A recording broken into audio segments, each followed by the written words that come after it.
प्रणाम मेरे प्यारे देशवासियों, मैं आपका लाडला बिरबल नई कहानी लाया हूँ।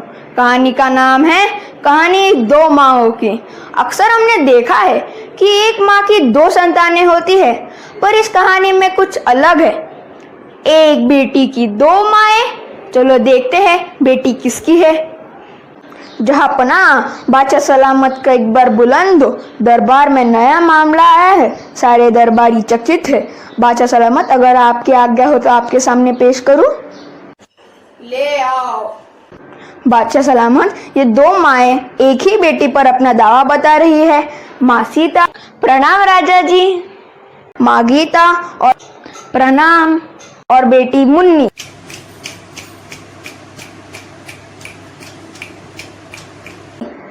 बादशाह सलामत, इन दोनों का कहना है कि यह मेरी बेटी है।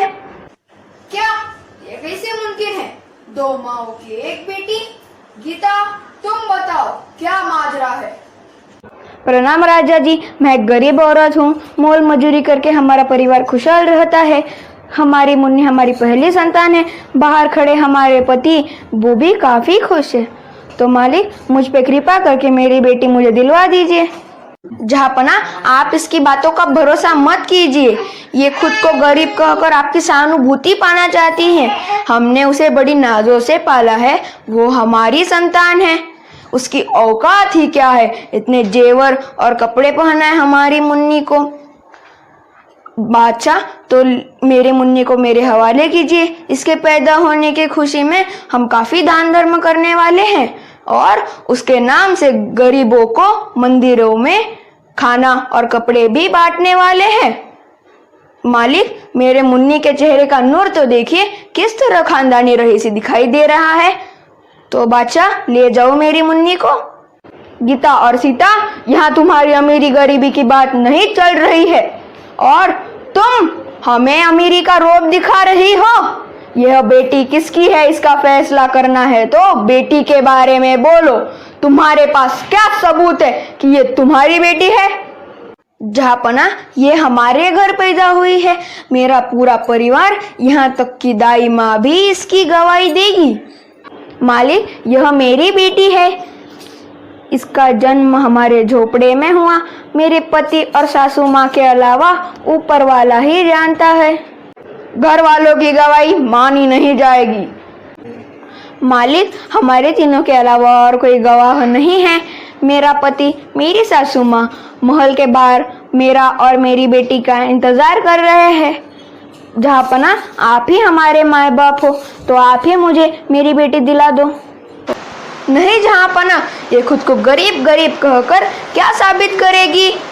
हमारी मुन्नी के चेहरे का नूर और जेवरात देखकर इसके होश उड़ गए।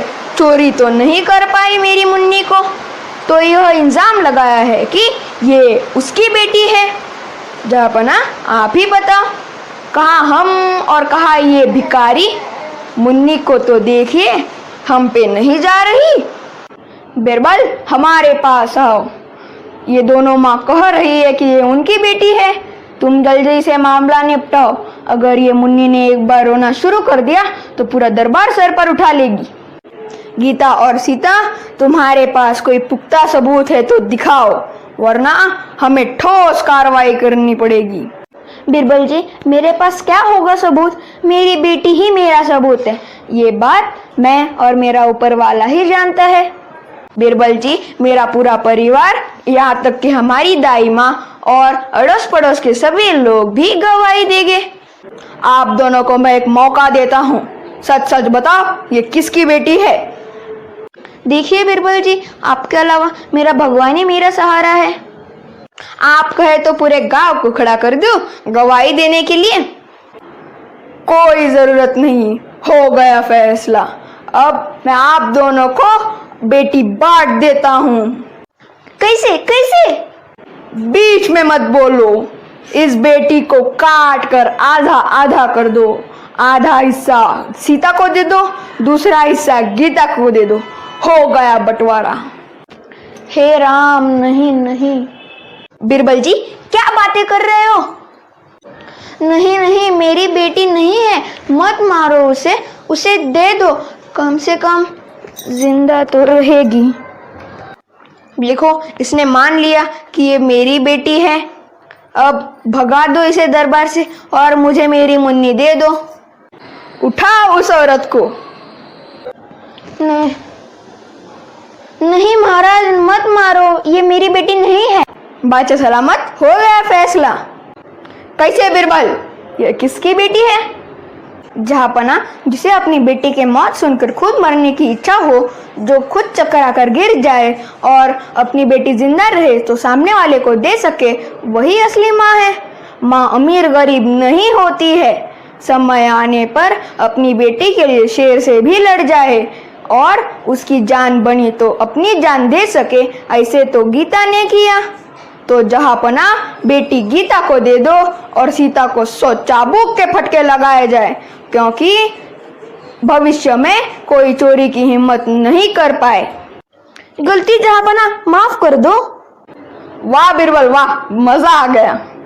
बादशाह का एक बार बुलंद हो, आपके वजह से मुझे मेरी बेटी मिल गई।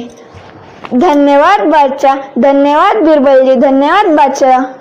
तो दोस्तों, मोरल ऑफ द स्टोरी यही है कि माँ बाप बच्चों के लिए कुछ भी कर सकते हैं।